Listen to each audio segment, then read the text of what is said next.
Good evening. This is Crime Classics. I am Thomas Hyland with another true story of crime. Listen. That's the way Missouri sounded just after the Civil War. Wind through elm trees, wind through long grass, wind blowing up the dust and puffing it down the wagon road. And listen again. Another Missouri sound. A rope, a new rope, freshly purchased at a crossroads store and cut into 6 equal lengths to support 6 bodies of approximately equal size. By neck, 6 bodies, 6 Missouri boys in Union uniforms, newly come home from the war, waylaid by Cole Younger and his brothers, who were on a perpetual rampage until they were stopped. So tonight, my report to you on the Younger brothers, why some of them grew no older. Crime Classics, a series of true crime stories from the records and newspapers of every land, from every time. Your host each week, Mr. Thomas Hyland, connoisseur of crime, student of violence, teller of murders. Now, once again, Mr. Thomas Hyland.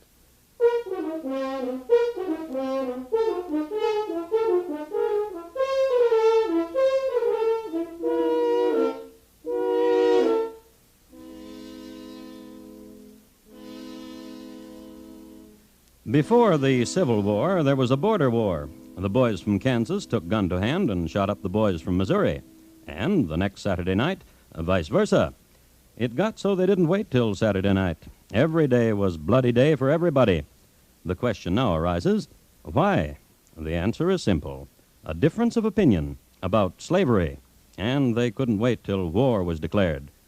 Raid and pillage and slaughter in bloody colors smeared on in bold brushstrokes. And one day, through this never-never land of pistol and knife and torch, there walked a young man. His name was Cole Younger. He was leading a horse and buckboard, and when he came to a certain shack by the road, he was at the end of his journey. People around saw he wasn't armed, so they let him through. They saw his face and the look in his eye, and they let him through.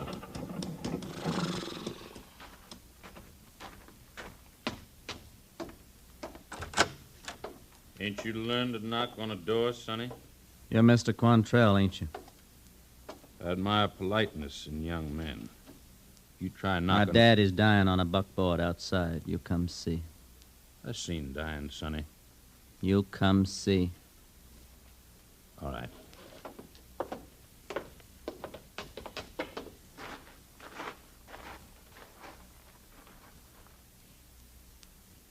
He's dead, Sonny. I'm sorry. Shot him while he's standing there just talking to him, just saying why were they on his land. Shot him because he raised his voice to them. Kansans? Jayhawkers from Kansas, North boys. What are you needing, Sonny? A burying for your daddy? A burying's a private thing, and it's a thing I'll do myself, Mr. Quantrell.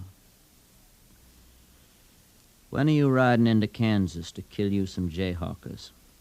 Tonight, maybe? After I bury my daddy, maybe? Soon after that? I'm coming with you. Of course you are.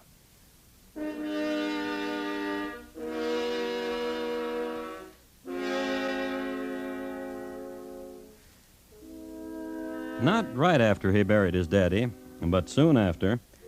Cole Younger had to take an oath before he became a member of Quantrell's Raiders. It was called the Black Oath, black being the color Quantrell admired most, since it suggested death and danger. The candidate was placed between 4 men clothed in black, wearing hideous masks representing the devil. First, these men clattered long, keen swords together, then pointed one at the candidate's throat, one at his heart, one at his arms, one at his feet, while the oath was spoken. The purpose of war is to kill. I will fight because I want no other occupation. I will tear down, waste, and despoil my enemies. By the powers of darkness, here under the black arch of heaven's avenging symbol, I pledge and consecrate my heart, my brain, my body, and my limbs to exterminate Federals, Jayhawkers, and their abettors. And if I fail in my oath, may an unmerciful devil tear out my heart and roast it over flames of sulfur. Well, by the time war came, Cole Younger was 2 years older. He was Quantrell's first lieutenant. This rise from the ranks because he was a smart lad, a reader of books, a blower-up of ammunition trains, a burner-down of farm buildings, a pillager par excellence, a murderer meticulous, in that he only shot males, and mostly always from the neck up. An exception to this last was the time in Lawrence, Kansas, in a bar, on Christmas Eve. And I offer you a drink, one and all, so step up to the bar. And you're my friends, one and all. Ain't that so, Billy? Billy? Drunken friend Billy, you sleep so sound, Billy. And don't you too, Johnny. You sleep 'cause you got no sleep at Shiloh. Tell 'em how it was at Shiloh, should I? Listen, all of you, all around. Yank. You step right up and have a drink, courtesy of me and Bill and Johnny and the Union Army. Yank. Huh? What you doing round these parts? Sent us out here to get us Quantrell. What's your name? Martin, Wallace Martin. A sergeant from the stripes on your uniform. And my drunken friend Billy's my corporal. You've and seen a lot of killing, ain't you? didn't you hear? We were at Shiloh. Were you brave at Shiloh? Huh? Brave. Like you are now. What are you talking about? Talking a streak just before you're gonna die. You ain't too tall a fella to be talking. Billy! Corporal Billy, wake up. Now you come on, open your eyes, Bill. You see this, Bill?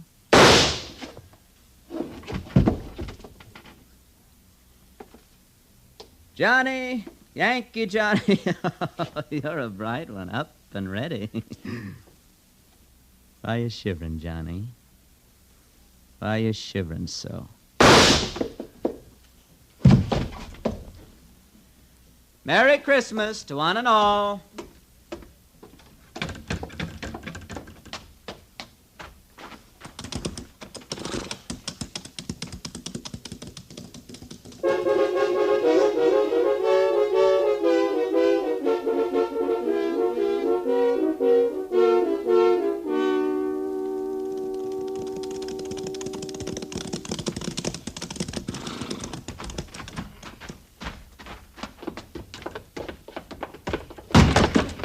Up on your feet, up, up. You're John Younger, aren't you? Yeah, but what's the idea all you men busting in here? Vigilantes. What you won't hear? Cole Younger's your brother, isn't he? Yeah. Where is he? He ain't here. Where is he? Fighting a war. Shooting 3 men down, 2 of them sleeping, ain't fighting a war. Where is he? I told you. Pinkett! Throw that rope over that rafter. Where's your brother, John? Look, I don't know where Cole is. Texas, maybe. Louisiana, maybe. All right, men. You want me to holler. You want me to scream mercy. Well, hang me and see if I do it. All right. All right, John. You're biting a lip when I put the noose around your neck, but that ain't hollering, is it, John? And drawing it tight. You ain't hollering either. Where you hiding Cole? All right, Pinkett.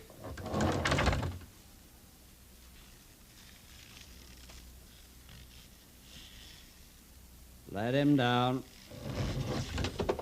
Loosen the rope a little, John, so you can holler.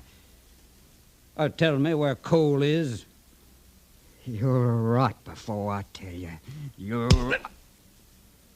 rot before I tell you. Regular brother to Cole, ain't you? Try me. I just tried you. The end of a rope. A dozen of you did that. One at a time. and I- Pinkett! Wait. All right. All right. We'll wait. You're gonna kill me. I gotta say something. I gotta tell you about Cole. Why, if you were licking his boots, you'd be in the right relation to him. He's fighting for what he knows in himself is right. Cutthroat, your brother isn't a bloodletter, and... Kicker, are you? That's good. That's very fine. Because now you'll kick high ones and low ones in the air all around. Pinkett!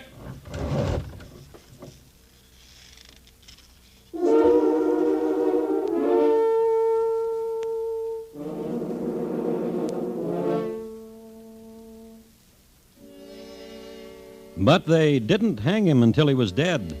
They hung him till just before he was dead and then let him down and beat him up and left him. But they didn't find out where Cole was, and that spunky brother of his knew all the time where Cole was, in the hills not 2 miles away, down the road and through a pass and up a hill and 2 miles away.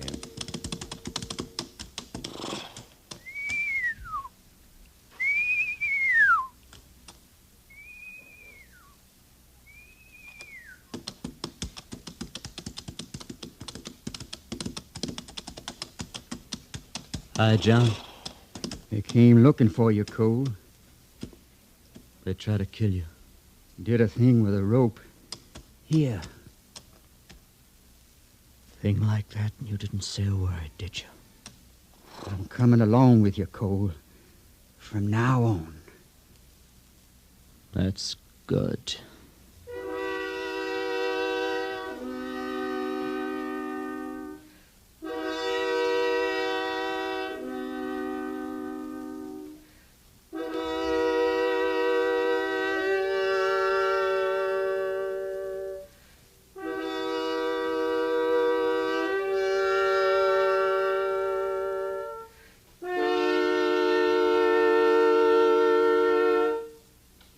You are listening to Crime Classics and your host, Thomas Hyland. Captain Kennelly of CBS Radio's 21st Precinct called to remind us that the station house will be shut down this Friday night while the program moves. Beginning next Wednesday, at a somewhat earlier hour on most of these same stations, 21st Precinct will join Crime Classics, Crime Photographer, and the rest of your Wednesday Stars Address dramatic thrillers. Listen for the 21st Precinct a week from tonight at its new time. And now, once again, Thomas Hyland in the second act of Crime Classics, and his report to you on the Younger Brothers, why some of them grew no older.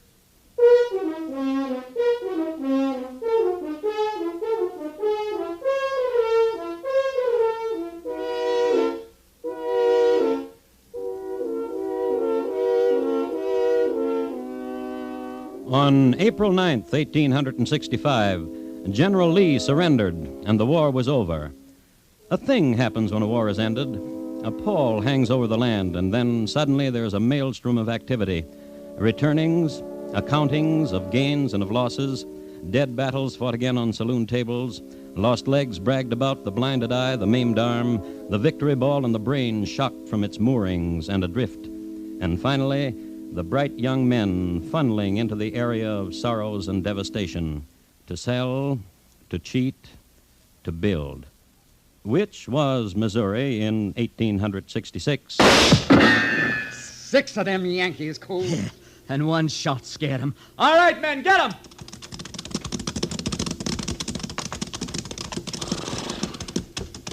That don't look like none of them are armed, Cole. Yeah. Who's speaking for these men? I be. Who are you? What the 6 of you doing riding here? I ask you the same question. Well, what's 50 of you doing stopping us? There must be 50 of you. I'm Cole Younger. That one over there is John Younger. That's my brother, Jim. And Bob is... The Younger boys, huh? That's right, mister. I hear you believe the war ain't over. Guess you believe like me. Else why you riding in uniform? Well, you're not a simple man from what I heard, Younger. You know why we're uniformed. We're riding to Indians. John? Go. Hang 'em, John. In the name of heaven, you wouldn't hang the 6 of us. John. Yo.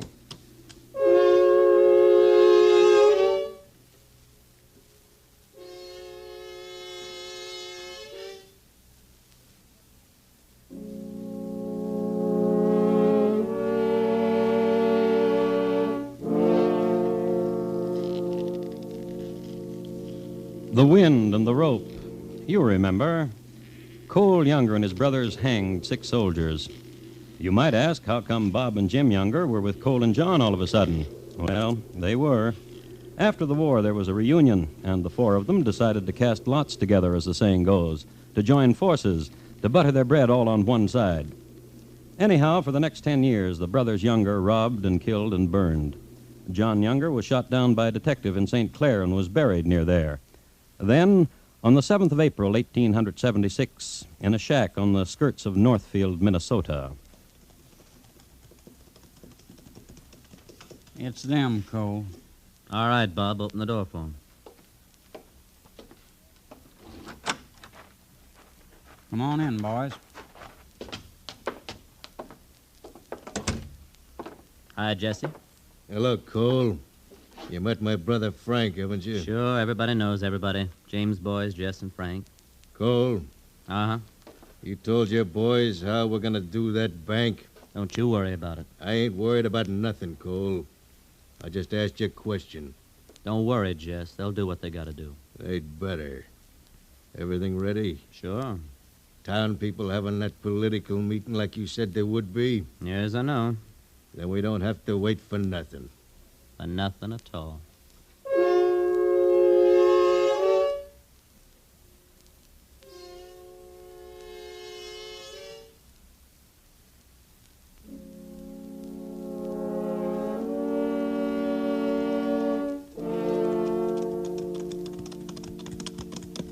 Cole, Uh-huh. a lot of money in that bank. That's good. Me and Frank talking about retiring for a little while. Going to Mexico. Huh? Sniff. What are you smelling, Cole? Too empty. Ah, Just said too empty, that's all. You and me, Jess, Bob, and Frank. Rest of you wait.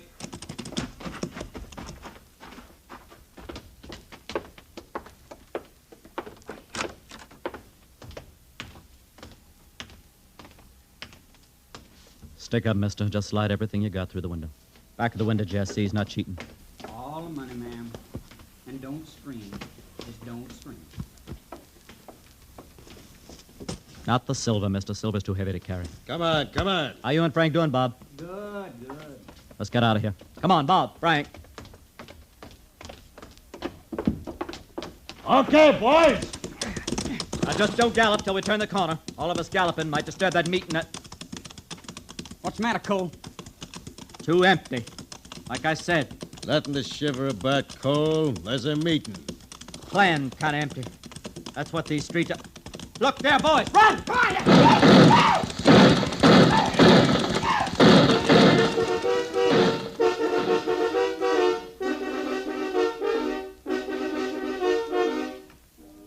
The bank robbery at Northfield was the turning point. The instant that the townspeople, instead of being at a meeting, had formed a posse and ambushed the outlaws, the bringers of terror became fugitives. The Younger brothers had never turned tail and run before, nor had the James boys. But some loop in time, some coordinates of chance, conspired that they retreat at exactly the same moment. At darkness, they lost their pursuers, but they kept riding. It was not until almost midnight that they found a hiding place. How's your arm, Bob? Hurts. Lucky we got away, ain't we, Cole? We haven't done it yet. Jim hurt bad. Can't ride no more. Dying? Maybe. Cole, Yeah. Jess is fuming. I walked over in the clearing a minute ago. Him and his brother was teasing with Jim. Take us a walk, huh?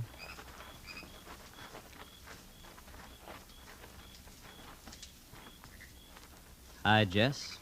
Just looking at your brother here. Marveling. Oh? How's he staying alive? That bothering you, son? Well, I'll tell you, Cole. Yeah. Yeah, it is. Jesse, You talking at me, Bob Younger? tell my brother Cole what you've been saying about Jim. I've been saying, Cole, your brother Jim be better off dead. Better for a lot of people. Like who? All of us. So we can get on our horses and start riding. How long you think it's going to take that posse to catch up with us? The truth is, Jesse, I haven't thought about that. Well, now, just you think about it. Jim can't ride, Jess. That's what I've been saying. What do you think we ought to do with him? Leave him. Oh? Oh, shoot him. I'd shoot him. Jess, Uh-huh. you're a dog, Jesse. Oh, you think so, huh? I'll tell you what else I've been thinking. Tell me, Cole. Tell me real fast so you can get it out. Thinking how it would be we drew on each other. Be pretty with me. Want to try? Be pretty with me. Stop it! You two loco killing each other? That's what'd happen, you know it. What do you think, Jesse?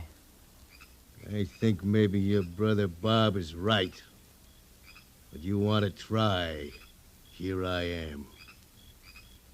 You get going, Jesse. You gonna stick around for a posse? Maybe. Just you get going. Not because you're saying it. Because I think it's a thing to do. Come on, Frank.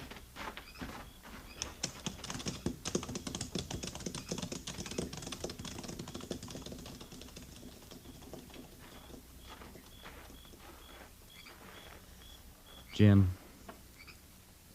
Can you hear me, brother? Your smiling makes me know you can. Now, don't you talk. Coolness to your head. Don't you worry, nobody's gonna leave you. We're gonna take care of you, Jim. Get a doctor to you.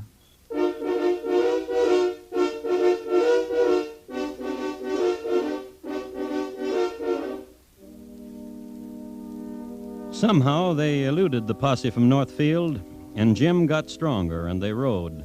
There were 4 of them, Cole Younger and his brothers Jim and Bob, and a man named Charlie Pitts. Across Minnesota they rode and into Iowa, and now there were posses everywhere, some numbering 1,000 men, and they couldn't catch the Younger brothers. Rewards and promises by bankers and sheriffs and governors, and they couldn't catch the Youngers. The brothers, as far as anyone could tell, were headed into Missouri, but no one could catch them. And once... Think I got one of them, Cole. And me too. Think there was only 2? You cover me, I'll go make sure.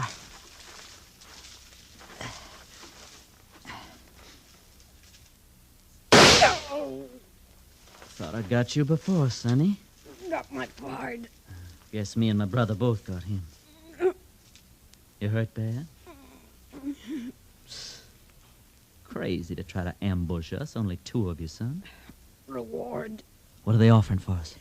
Thousands. I don't know. And you and your partner wanted to kill the Younger brothers. Everybody They wants... all out after the Younger brothers, huh? Everybody. Mm-hmm. You hurt? Hurt. You didn't deserve better, kid.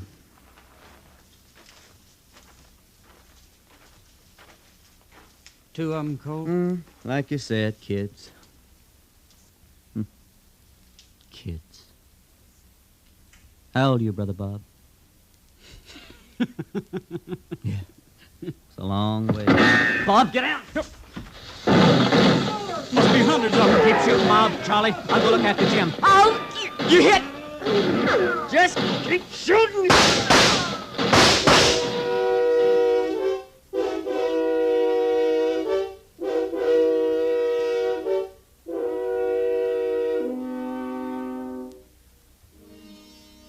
And at last they were surrounded. Charlie Pitts was killed almost at once, but the Younger brothers held off 100 men for hours. Finally... Shot to pieces! And they truly were shot to pieces. Cole had been shot 11 times, with 1 rifle ball under his right eye. Jim had 8 buckshot and 1 rifle ball in the body, plus the shattered jawbone he'd received at Northfield. And Bob's arm was practically macerated. So they were captured. 7 years of plunder, hate, and murder. Done now. The Younger brothers leashed. Finally.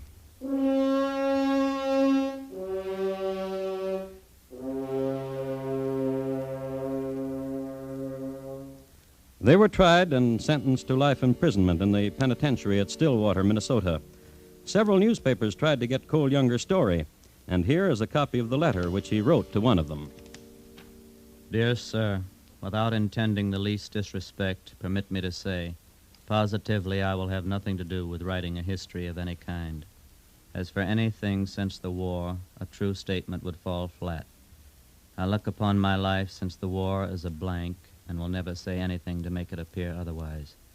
The world may believe what it pleases. I have nothing to say unless it would be a request, using the language of Othello. Speak of me as I am, nothing extenuate, nor set down aught in malice. I was a soldier and fought to hurt, but I never molested a non-combatant. Truly yours, Coleman Younger. Bob Younger died in prison in 1889. Jim and Cole were released after 25 years. In 1902, Jim committed suicide in a hotel room in St. Paul over an unrequited love. Cole lived until 1916. A quiet life. He sat on a front porch in Lee's Summit, Missouri, and whittled and rocked and talked to hardly anyone at all. But he thought a lot.